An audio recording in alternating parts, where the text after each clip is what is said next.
So guys, তোমরাও যদি Airtel payment ব্যাংকের গ্রাহক হয়ে থাকো, কিন্তু তোমাদের অ্যাকাউন্ট পেয়ে গেছো, পাসবুক পেয়ে গেছো, সবকিছু পেয়ে গেছো, কিন্তু এটিএম কার্ড এখনো আসেনি বা অ্যাপ্লাই করা হয়নি। তো আজকে আমি দেখাবো কিভাবে এটিএম কার্ড অ্যাপ্লাই করবে, এবং এ টু জেড আমি বলে দেবো কিভাবে কি করতে হবে ঘরে বসে মোবাইল দিয়ে। তো সবে প্রথমে তোমাকে এয়ারটেল পেমেন্ট ব্যাংক অ্যাপটাকে ডাউনলোড করে নেবে প্লে স্টোর থেকে, ওপেন করে নেবে।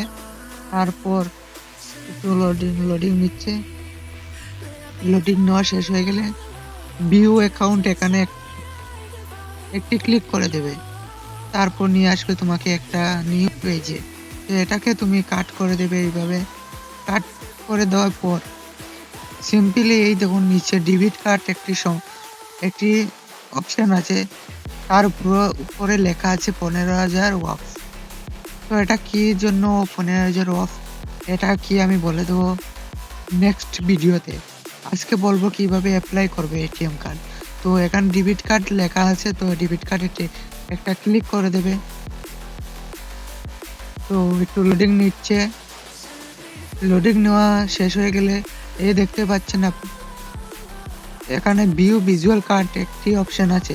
এখন আমার অ্যাকাউন্ট এটিএম কার্ডের নাম্বারটা দেখাবো না আপনাদের, তো বাকি সব কিছু এখানে সব কিছু দেওয়া আছে, এবং আপনার কোন অ্যাড্রেসে এই এটিএম কার্ডকে আনতে চান এখানে সিলেক্ট করে দেবেন।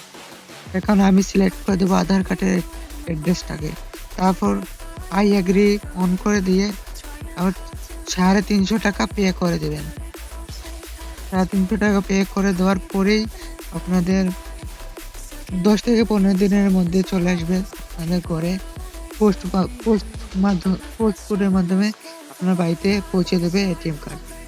তো ধন্যবাদ, চলে আসবো নতুন একটি ভিডিও নিয়ে।